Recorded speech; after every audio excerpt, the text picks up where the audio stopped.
Hey y'all, it's y'all favorite cozy girl, Chi the Reality Queen, and I'm back again with another episode of Robe Chronicles. Today we're going to be talking about Married at First Sight, Season 16, Episode 11. This episode, we start out with Kirsten meeting up with her friend at the nail shop, talking about her and Shaq's relationship. And I don't know, I feel like I'm hearing the naysayers on Twitter and Reddit and everything, but I really believe that Kirsten is putting in a lot of effort for her. And she feels like Shaq is kind of like backing up. And I mean, understandably, right? Because you came in like, I'm not attracted to you.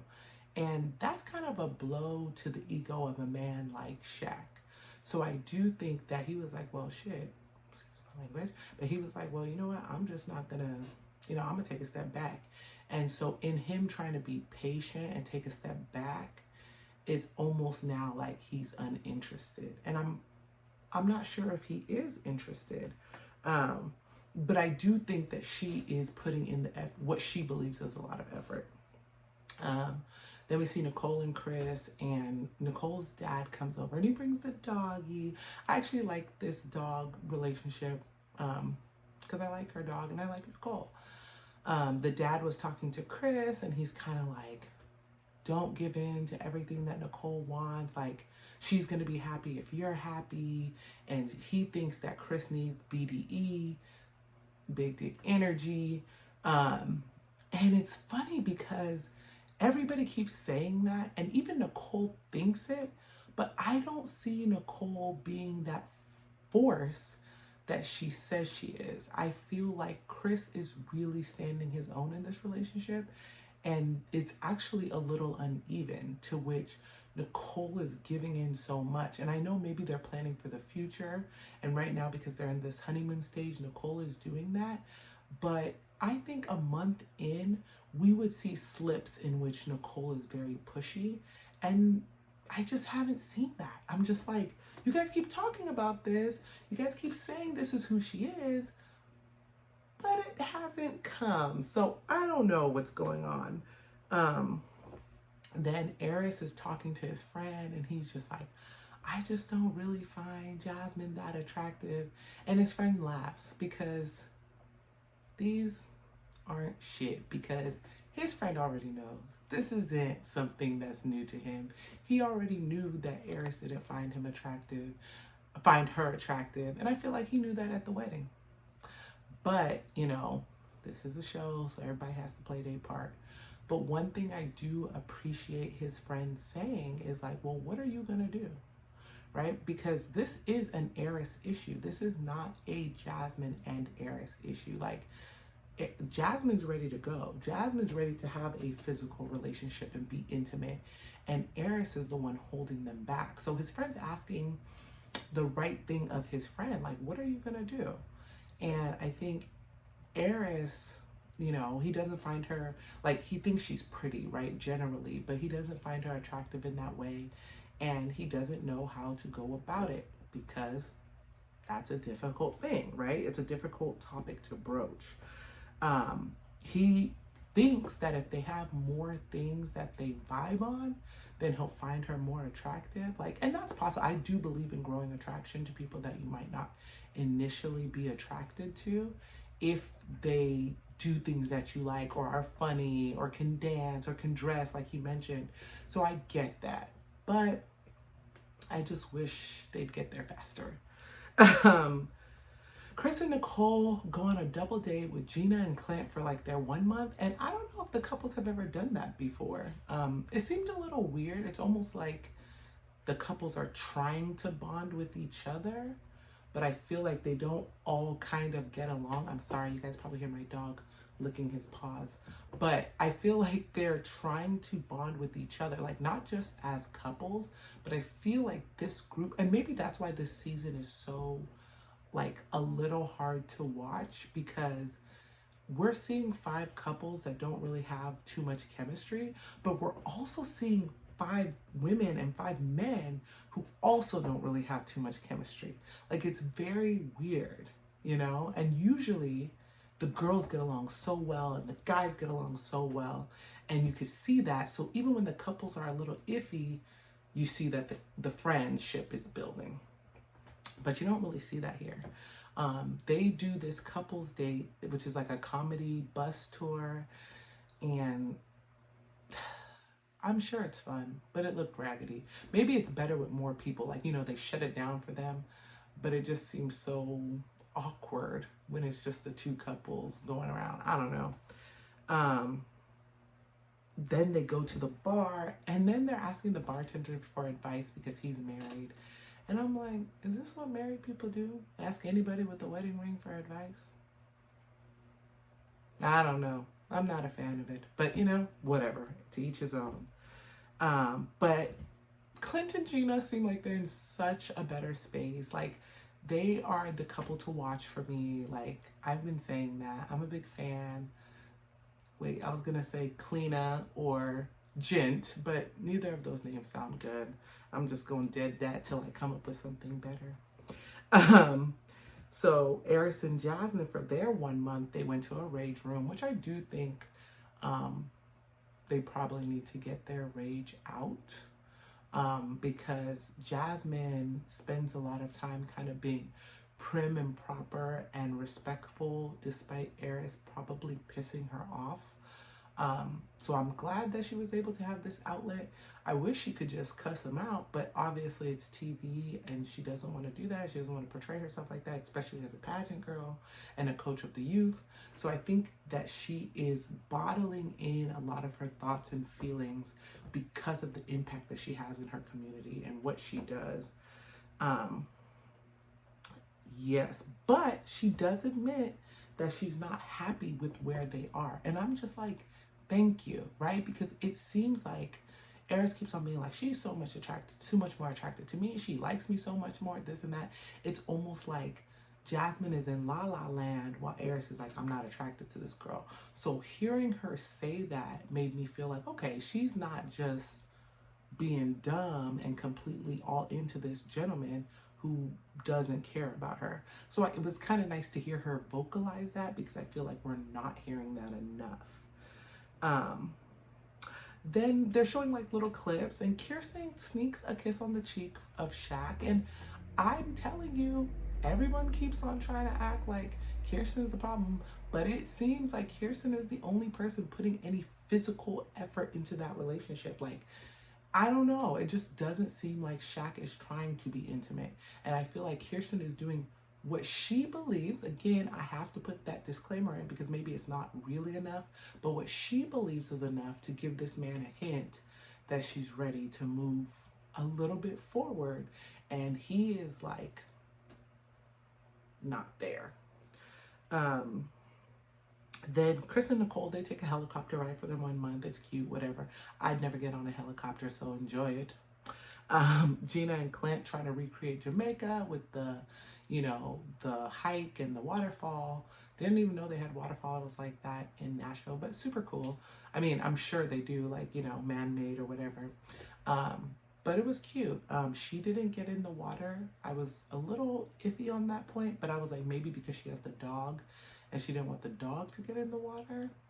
Not every dog knows how to swim. It's a golden doodle, or I think it's a golden doodle, but I don't know. So I don't want to assume, but I feel like that's why she didn't get in. Because even when the dog was like getting agitated over Clint being in the water, the dog didn't actually get in. So that's why I'm like, oh, maybe she doesn't want the dog to get wet. Kirsten feels like Kirsten and Shaq went skating, and she, like, it looks cute, they're having fun, but she feels that Shaq isn't intentional with their time spent and the conversations that they have. And I'm inclined to believe that, because the last episode, Shaq talks about wanting to hang out with his friends and his family and his mentees. And I don't think when he gets around Kirsten, like, he wants to grill her rather than, it seems like, having a natural flowing conversation in which you end up talking about likes and dislikes. Like, he wants her to come out and be like, I was traumatized at the age of 5, kind of like he did, because he thinks that's how people get out their personal stories, because that's how he gets out his personal stories. So he wants Kirsten to match him in that and get all of her trauma and personal stories out in that same way. Whereas Kirsten, it seems, is someone that needs someone to just talk to her and make her feel comfortable. And then it'll be like, oh, like, you know, when I was a kid, I did this. And then it'll spark her and be like, oh, well, you know, that happened to me, or this happened to me, or this happened in college. Like, not everybody is naturally just open with information and free with information. I know I am not that person. So I guess that's why I kind of feel bad for Kirsten. Because what's funny is I'm a talker. As you guys can tell, I love to talk. I'll talk about anything all day. But if you ask me to talk about myself, now that's different. That becomes harder. I actually have to, in my mind, make a conscious effort to tell a story about myself. But talking about random things is very easy to me. So I think that's why I sympathize a little with Kirsten, because I'm like, it's probably really hard for her to get these personal anecdotes out because that's just not who she is. Then we see Jasmine and Eris go on their 1 month date, and Jasmine's like holding his arm as they walk to the location. And it was such an awkward arm hold. I was like, girl, just let his hand go. Maybe they should have held hands. I don't know. Like, his arm was so stiff. Like, she was holding him and his arm was just like stiff. Like, he couldn't even like put it into his pocket or put it at his side. It was just like hanging straight out. Like, I don't want this girl to touch me. I don't know. It's just sad.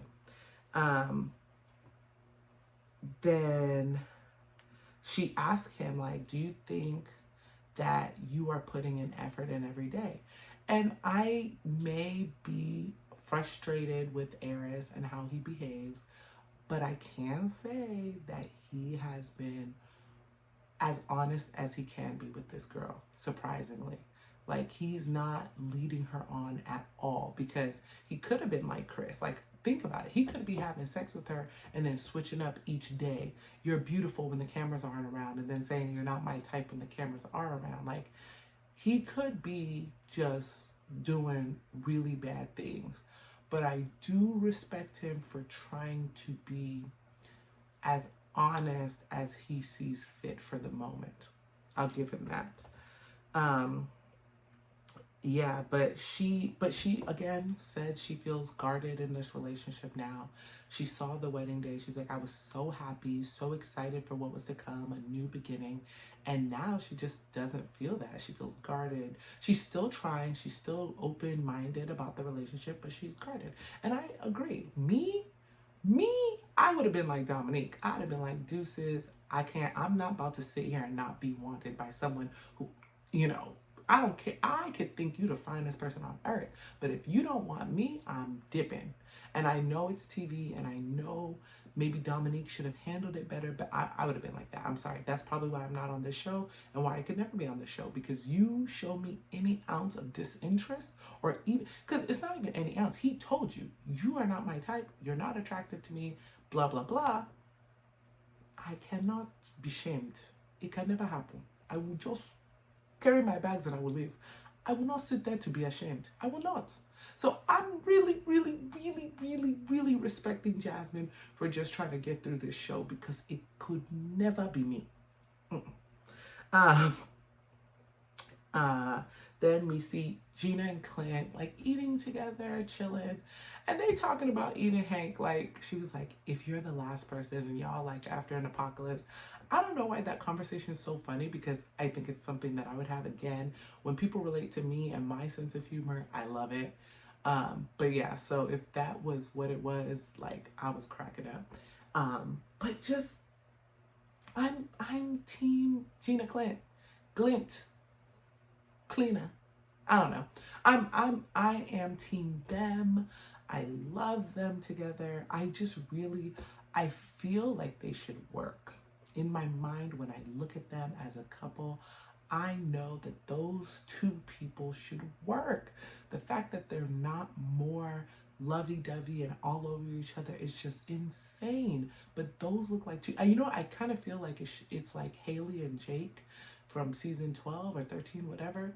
I think they should have worked. Like, generally they were two plain looking people that should have been happy together, but Haley was a horrible person and Jake was down for whatever. I just look at them and think like this should work. Yes, of course. But but it does seem like they're growing on each other and they're able to laugh with each other now and more comfortable despite such a shaky start. Then we go back to Eris and Jasmine, and Eris is like, well, you know what? I just want to wait until after decision day for us to have sex. Y'all, when he said that, I just started cracking up because okay, so he explained it like, I don't want to have that, like, oh, was it going to happen today? Is it going to happen tomorrow? Is it like he doesn't want that over his head? But at the same time, that's so funny. Like, you're going to say no on decision day. Like, you're going to say no. So you guys are never going to have sex, and that's okay. But like, let's be realistic. That sex is never happening. And I don't know. I don't even know why we're pretending here, right? Like, this should be cut off the same way Dominique and Mac ended it. I know maybe they feel like they have to have the 4 couples to focus on, but it's like, this isn't going anywhere. He's already said they're not having sex. Like, they're barely kissing. They're barely touching. Like, why are we here to watch these 2 people play in our face? Well, one person.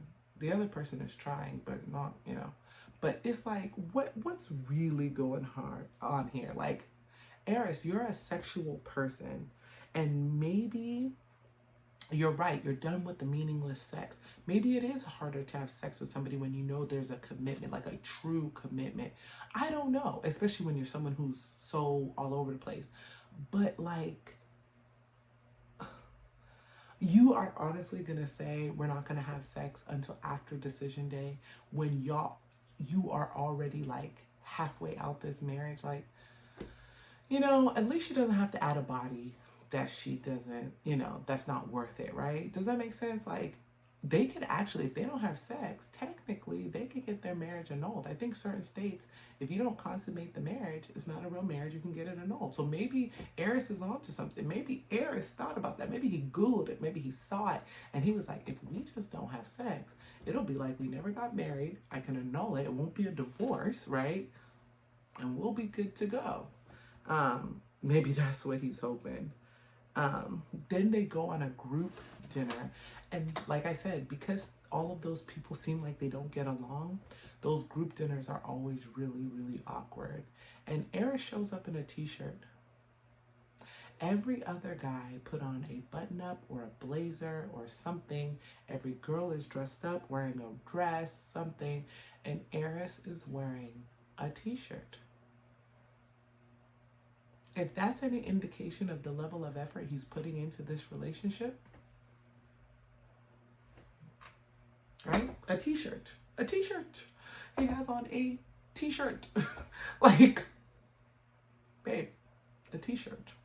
He's not in this relationship. Jasmine is married, but he's not married to this girl. Like, and maybe that's his style.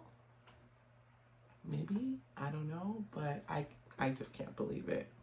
The couples, it's funny, only one couple, there was 5 couples. One couple's already divorced. 3 couples haven't been intimate. And then there's 1 couple left. Like, they're talking about Shaq and Kirsten not being intimate and not, feeling comfortable or whatever, but Gina and Clint haven't done anything either. Jasmine and Eris haven't done anything either. So it's like, none of these couples are couples. Like, we all just showing up, getting paid, living for free, and coming to this group every couple of days and talking it out. Like, what are we doing here? There is 1 couple happening, Chris and Nicole, and 1 couple I want to happen, Gina and Clint. But ultimately, we just watching Friends. Like, I don't know. It just, to me, I feel like we're wasting our time here on season 16. Like, if things don't start to pick up this is a wash, and they need to actually ask all of these people for their money back, because a waste of a season. But then we get back after the dinner, which was very awkward and pointless. I don't even know why they met up to go to dinner. And, well, it's, to celebrate 1 month, but it was whatever. And Shaq is talking about how Kirsten blindsided him with the intimacy question, or like her response to the intimacy question. And you know what? I'm convinced Shaq is full of it. I know. I'm probably the only person, the sole person on this train, but I am not convinced that he isn't doing anything but playing a role right now. Like, I think that in Shaq's mind, he is a bad bitch. Shaq has a PhD. Shaq, whatever. Men that have a certain caliber, are part of certain fraternities, they start to feel like I'm a bad one too. So you think you a bad one and I should be all over you, but you should be all over me because the bees want me because I'm a bad one too. And that's kind of the vibe I get from him. And I'm just not buying the effort that he's saying he's putting into Kirsten. Like, I'm not saying that she's perfect, because I think she's boring. I think she isn't fun. I think she has a lot of issues, right? And how she communicates and what she thinks is good communication might not be what other people think, because they're so different. But I definitely think that Kirsten is trying. She's rubbing on his head. She's touching on him. And she's doing all this stuff. And Shaq is not coming back with it. Like, yeah, when they got home, he took her shoes off. And I guess he was like massaging her feet. But I feel like it was in response to her intimacy comment. Like, he was trying to show that he's intimate. I don't know. I may be wrong. Shaq, I need someone else to be on my side. Like, if you believe what I believe, please comment. Please let me know. Because right now, I feel like I am fighting a one-woman battle for Kirsten. Like, I believe that she's not as bad as they're trying to make her seem, and Shaq is much worse. Not worse as like he's a bad person. I don't think that. But I do think that he's not being genuine. And I think he's more like how Eris's cousin was talking about Jasmine. Like, everything is staged and ready to go, and he has an answer for everything, and he knows how to present himself for crowds to come off as a good person.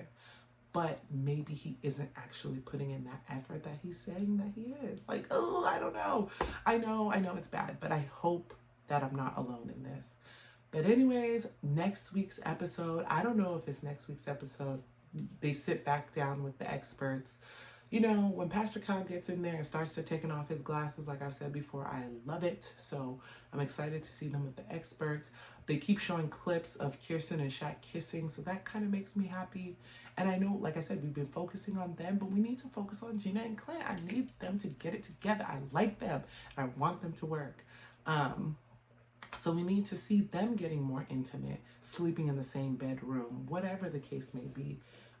But yeah, I'm excited for this season to continue.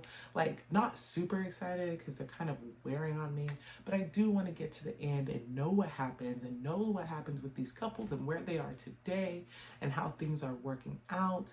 And you guys, like, comment, subscribe, tell me what you think. If you agree with me, if you disagree, please don't let me be a one-woman fighter for Kirsten. Someone else has to be on her side or believe what I believe. But yeah, just let me know and show up next week and watch me again. See you guys. Bye.